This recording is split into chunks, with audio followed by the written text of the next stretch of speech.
opiniones. Los más de 40 asesinados en Perú, en lo que va de este gobierno golpista de Dina Boluarte. Escribías en Twitter tú que menos mal que el dictador era Pedro Castillo y que la democracia estaba en riesgo si él continuaba, porque no tenía capacidad moral. Que no se nos olviden sus narrativas que solo traen muerte, escribes en Twitter. El caso de la vicepresidenta de Colombia, Francia Márquez, ayer lo denunciábamos aquí en Sin Censura, y su denuncia de que integrantes de su equipo de seguridad hallaron un artefacto con más de 7 kilos de material explosivo en el camino en el que iba a visitar a su familia.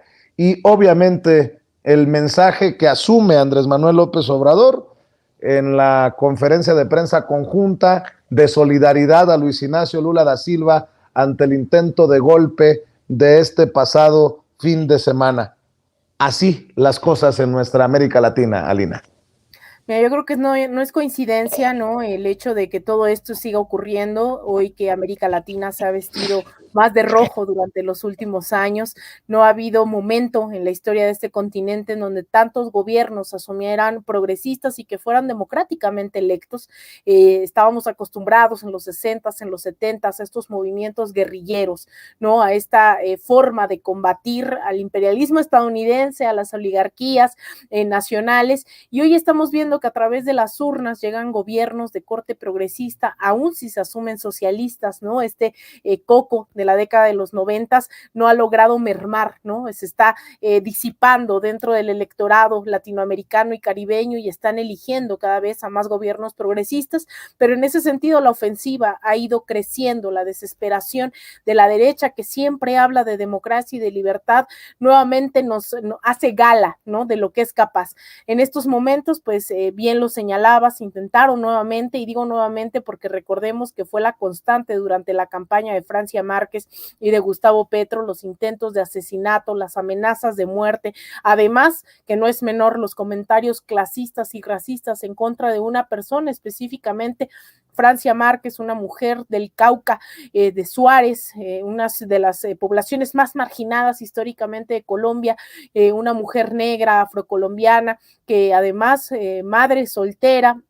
Durante 10 años estudió Derecho, no podía titularse por el hecho de tener que mantener no solamente a su hijo, sino además el seguir trabajando como trabajadora del hogar, también dentro de las mineras, campesina.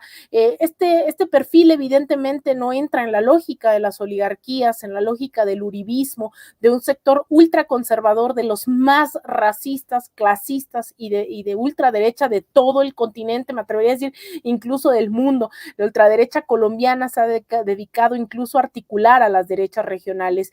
Es por eso que no sorprende, pero sí hay que denunciarlo, condenarlo y seguir alzando la voz en contra de los intentos de magnicidio. Hace unos días, hace unas semanas, fue Cristina Fernández de Kirchner en Argentina. Hace unos años fue Nicolás Maduro, a quien también intentaron asesinar. No se diga, ¿no? También las amenazas en contra de Gustavo Petro, siendo también candidato, siendo alcalde de Bogotá. Es decir, hay una lógica sistemática de acabar no solo con la ideología de izquierda, sino acabar con la vida de los personajes y referentes que representan a ese sector de la población que alzan la voz. Entonces, es muy grave, es totalmente condenable, hay que hacer esa condena conjunta de solidaridad con el pueblo colombiano, en solidaridad con Francia Márquez, en solidaridad, ¿no?, con un gobierno que fue democráticamente electo. Más allá de la ideología, creo que nadie está aquí apostándole a un tema de muerte. Y si hablamos de muerte, tenemos que hablar directamente sobre Perú. En el último mes se nos había impulsado desde los medios de comunicación esta narrativa en donde Pedro Castillo era el dictador, amenazaba a la democracia peruana, no tenía capacidad moral. Recordemos, este fue el argumento con el cual lo destituyeron, un juicio por incapacidad moral. Y ahora estos que sí gozaban, ¿no?, de capacidad moral han venido asesinando al pueblo peruano.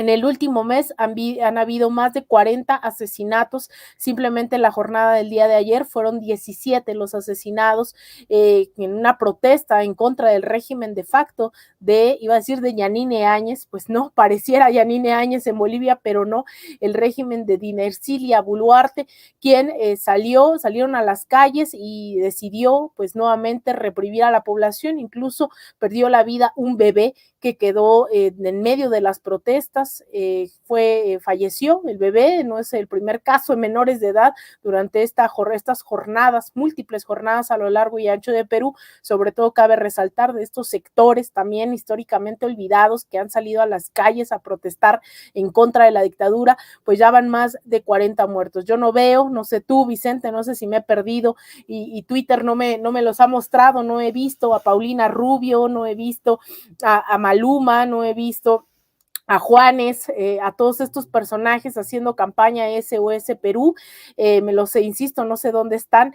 Yo creo que hoy tenemos que seguir hablando de estos temas, especialmente porque si algo nos demostró Perú a las y los mexicanos fue justamente el deseo golpista de mucha de la oposición en México. Hace unas semanas veíamos a una diputada, América Rangel, diciendo que los peruanos estaban cumpliendo su sueño de encarcelar a su presidente de izquierda, ¿no? Entonces, esto que ha acontecido en América Latina, especialmente durante los últimos 4 años, creo que tendría que hacernos reflexionar el cómo desmantelar estos intentos golpistas para no lamentarse tarde, ¿no? Ya vimos a los panistas justamente estar pues mostrando su cara más golpista, más fascista, así que no hay que descartar, ¿no? Estos intentos, estos deseos de este sector de la oposición por hacer sus sueños realidad, como lo decía América Rangel.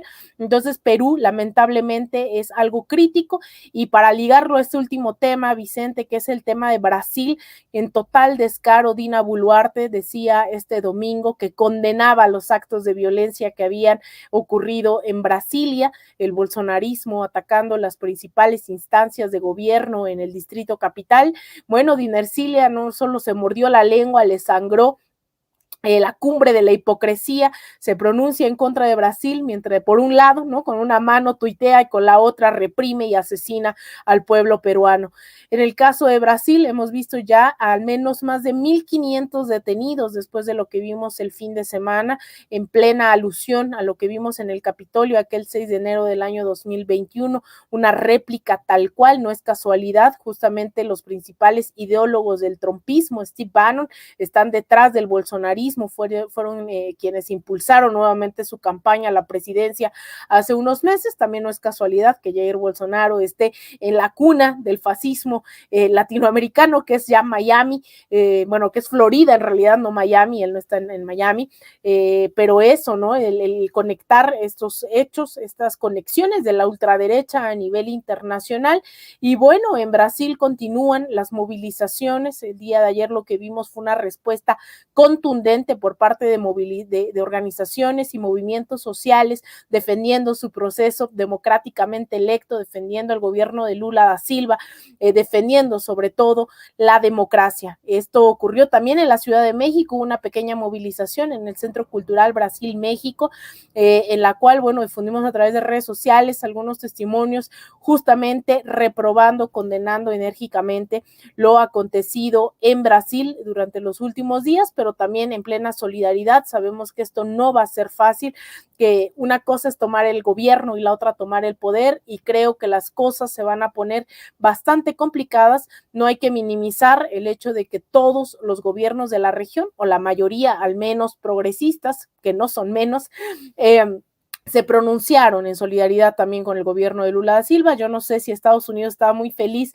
¿no?, de ahora estar haciendo mancuerna con los gobiernos progresistas, pero si alguien tenía que pronunciarse era justamente Joe Biden, ¿no? Lo que recupera hoy el presidente López Obrador en su pronunciamiento, el hecho del pronunciamiento justamente que hace Trudeau, que hace Biden en torno a Brasil. Si a alguien le tocó en carne propia experimentar eso exactamente fue a un Joe Biden.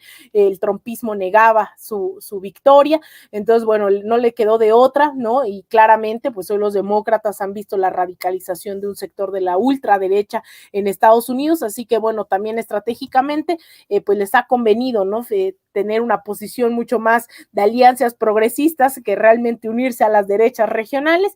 Insisto, no hay que confundir, Estados Unidos tiene intereses, no tiene amigos, entonces, bueno, ahí hay que poner el acento. Sin embargo, bueno, el presidente López Obrador rescató este pronunciamiento. Yo creo que ahí hace falta más hablar de Perú, pero bueno, creo que hoy Andrés Manuel también ocupó esta palestra para seguir reforzando, ¿no? Yo creo que no es menor que haya retomado Brasil, tomando en cuenta que llega bastante fortalecido México, ¿no? A esta reunión política, económicamente, pero también regionalmente. Entonces, creo que ahí hay todo un mosaico de cómo se está moviendo América Latina, Vicente, y yo creo que no va a ser sencillo. Sin embargo, hay que celebrar estos pequeños triunfos, estas pequeñas victorias, pero hay que seguir exigiendo todavía un montón de cosas, pero estar atentos, ser solidarios, ser empáticos con lo que está ocurriendo en otras latitudes.